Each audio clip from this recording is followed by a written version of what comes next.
The Batman universe from Matt Reeves and Robert Pattinson might be merging with James Gunn's DCU, but what would this mean for Gunn's original plans for the DCU Batman, and how would this affect Matt Reeves' plans for his own Batman trilogy? Welcome back to ScreenCrush, I'm Ryan Airy, and the DC movie Clayface just started filming right now. And on set, there are lots of hidden clues and Easter eggs suggesting that this Clayface movie is taking place in the Matt Reeves version of Gotham City. Yes, you're right. Well, James Gunn has been clear that this Clayface film is part of his interconnected DC universe. That's the shared cinematic universe of DC characters like Superman, Creature Commandos, and of course Peacemaker. While Matt Reeves' The Batman actually takes place in a separate cinematic universe that includes the Batman and the Penguin. Now, here shortly, we're going to run through every single piece of evidence pointing toward Battinson potentially joining Corn and Sweat Superman over in the DCU. But first, we need to look back at how unlikely this crossover once seemed. So, back in 2022, Matt Reeves' The Batman hit theaters to great success. After a long and grueling pre-production process that previously had Ben Affleck writing, directing, and starring as the Bat, the film slowly transitioned into Matt Reeves writing and directing the film. And then Ben Affleck dropped out completely and Robert Pattinson was cast as Bruce Wayne. Now, The Batman would now take place in a completely new DC universe separate from the DC Extended Universe films, where movies like Man of Steel, Aquaman, and the Justice League took place. The Batman was instead a gritty crime noir detective movie that many fans regard as the best Bat film to date. I am not one of those fans. I think the best one is Mask of the Phantasm, but let me know what you think down in the comments. So then James Gunn stepped in as the new co-CEO of a newly formed DC Studios, and it was confirmed that Gunn would be creating a whole new DC cinematic universe. Many fans were hopeful that he would bring Reeves and Pattinson's Batman into the fold of the DCU. However, when Gunn announced his plans for the DCU, he categorized the Batman as an Elseworld story. And if something is outside of that, like Matt Reeves' Batman, that it is clearly labeled as DC Elseworlds, outside of the mainstream DCU continuity. Now, this was an awkward transition phase for James Gunn. During this time, he also had to pretend that Aquaman 2, Shazam 2, and The Flash were significant for this new DCU, which they weren't. What's wrong with you?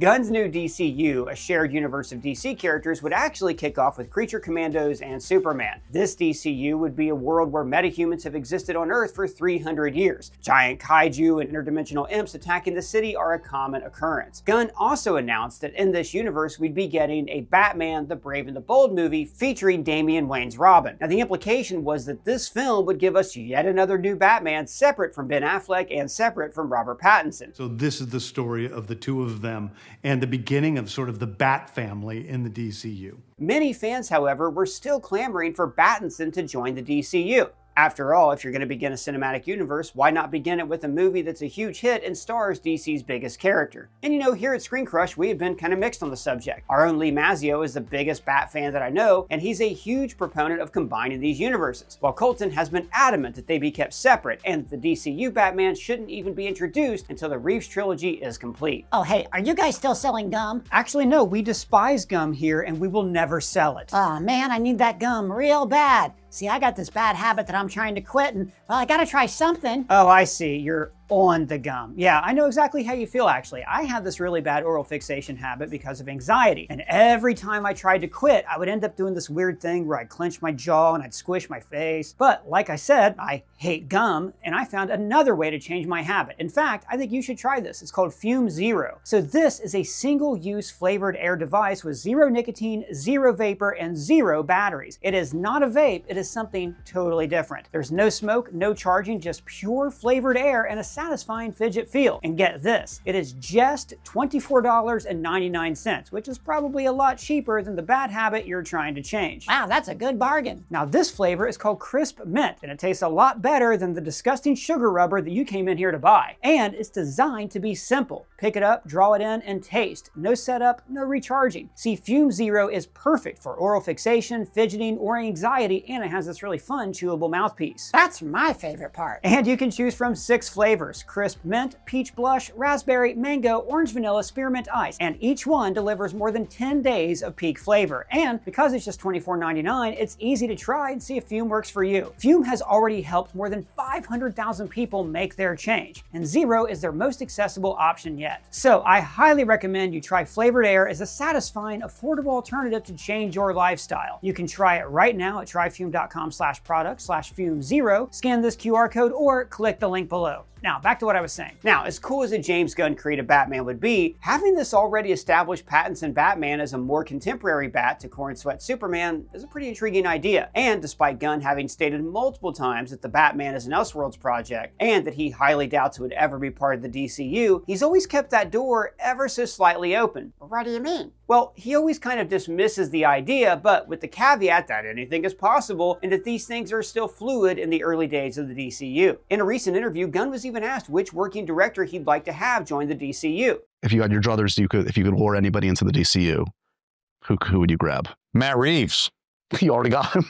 No, into the DCU. He's not in the DCU. So in that clip, we see that Gunn admires Reeves and wants to work with him in the DCU. But he still seems hesitant to make those Batman movies part of his DCU, but that might be changing. On the set of the new DCU film centered around the Batman villain Clayface, we've got some Gotham City Easter eggs. Easter eggs that suggest the DCU Gotham and the Reeves-verse Gotham are actually one and the same. Here on this newspaper, we see mention of a new party drug with the headline, Ignorant Bliss. Now, in the HBO series Penguin, which is set in that same universe as Matt Reeves the Batman, the new drug taking over Gotham was simply called Bliss. We're calling it Bliss. The paper says it's sweeping through the hottest clubs, which is where we saw it originate and gain more popularity in the Penguin series. The paper also mentions Jimmy Red McCoy, a one-off villain from Batman issue 4. Now, it's been reported that a lot of the characters in this film will be original characters created for the movie. So it's interesting that the only other comic book character confirmed so far is a gangster who would be connected to the rampant mob crime that's happening during and after the Penguin's rise to power. Here we see that the Gotham Gazette logo is the same logo from the Batman universe. Now, seeing the same logo doesn't in and of itself confirm they're in the same universe. After all, we did see the same Wayne Enterprises logo from the Nolan Batman films featured in Man of Steel. And that didn't mean that Christian Bale was the next DCEU Batman, although he should have been. Next, let's look at these maps of Gotham. This map of the DCU's Gotham, featured in Clayface, is identical to the layout of Gotham that we saw here in Penguin. Now, granted, that map was based on the same map from the No Man's Land comic of Gotham in the comics, but it is still worth noting. Here on the set, we also see this Burnley Town Massive graffiti, and this is a gang from the comics, but it was also prominently featured in the Penguin. They're also using the same Gotham City motto from the Batman, Sic Parvis Magna. That's the motto in the Batman and the Arkham games, meaning greatness from small beginnings. But get this, both versions of Gotham are also using Liverpool as the backdrop for their filming. That is a huge stylistic choice that could definitely indicate that these films are actually set in the same universe. Then there's the reports from people on the set of a flood-style scene in the movie.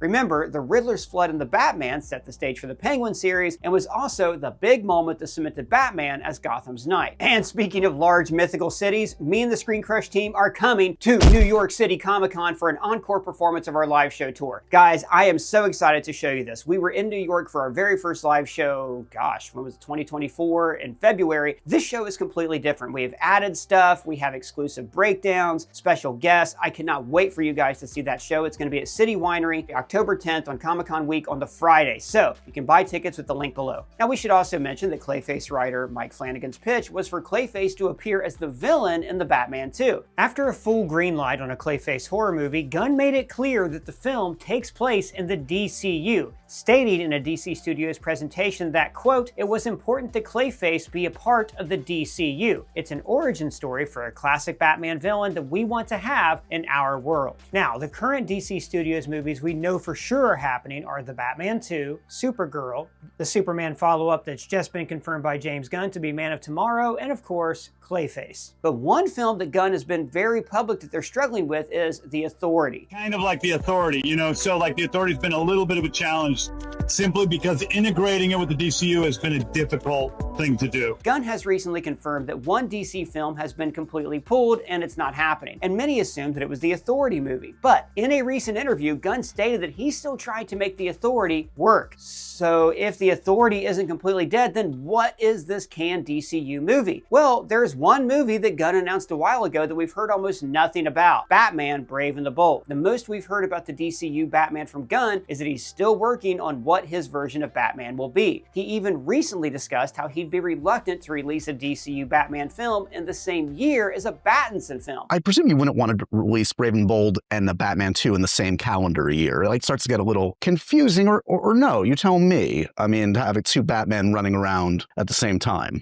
Probably not. Once again suggesting that they are different Batmen. But Despite all that, Gunn is still keeping that door open. You reconsidered integrating Pattinson's Batman into your DCU? I've contemplated it. Yeah.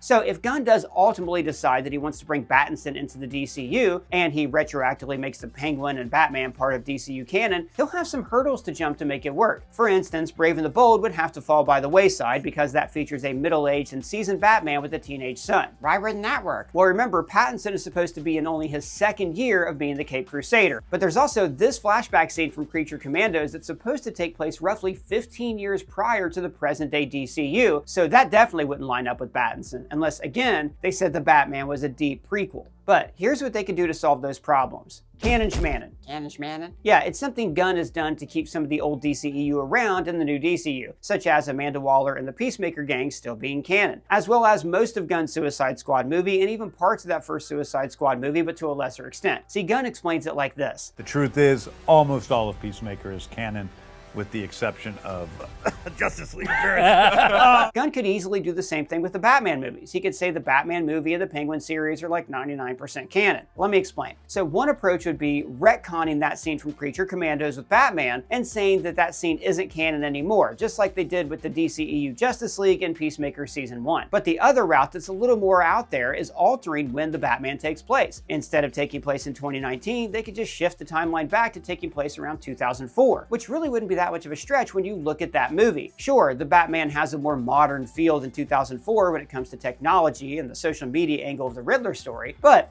in a universe where metahumans have existed for 3 centuries, they could simply say that the DCU had that tech in 2004. Plus, Batman is always ahead of the curve when it comes to tech. Separation of the plates makes you more vulnerable to knives and gunfire. We wouldn't want to make things too easy now, would we? Now, the path of least resistance would just be ignoring that little Batman cameo in Creature Commandos and just having Battinson join the DCU without having to play with the timeline or retcon anything in that movie or in the Penguin series. But the plus side to taking that more extreme measure and retconning the Batman to take place in the early 2000s is this. It makes it to where we can have that older Batman that Gunn wanted for his DCU that takes place in modern day, and they can still be Robert Pattinson. Like I said, Robert Pattinson's nearly 40 years old, but he plays younger in the Batman, where I guess he's supposed to be about 30. He could also play older for the DCU crossover. This would make it to where Gunn could do his Brave and the Bold movie with Battinson. Now, to those of you who are worried that this grounded Batman won't fit in a fantastical world like we saw in Superman, remember this. In the comics, Batman has plenty of grounded stories and foes, but he also has major encounters with the supernatural. And Robert Pattinson himself has stated that he is a big fan of the more fantastical side of Batman's rogues gallery, mentioning specifically Clayface. So could all of this just be some innocent set dressing that doesn't mean anything? It isn't supposed to be viewed under the ScreenCrush microscope. Sure, but James Gunn is a very involved and intentional creator who is crafting his DC universe with great detail, and he would definitely have a hand in even these small details about the design of Gotham for the DCU. So do we actually think this is possible? I think they might do this because that Brave and the Bold movie has stalled. I mean, Gunn has said that there was a movie, and he wouldn't name the film, that has had several drafts of screenplays submitted, but they just can't quite get it right. And even though that movie has a director, Andy Muschietti, it could be that they're going to quietly cancel the Brave and the Bold and instead let Battinson be the Batman for the DCU. Personally, I think it simplifies things a lot. I think it's easier to just have one Batman series of movies and not different Batman movies that confuse people. But let us know, do you think that Gunn has reconsidered and is bringing Battinson into the DCU? Or is he still committed to having his own version of Batman for the DCU? Let us know your thoughts down in the comments below, or you can at me on Twitter, Blue Sky, Threads, or on our free-to-join Discord server. And if it's your first time here, please subscribe, smash that bell for alerts. For ScreenCrush, I'm Ryan Airy.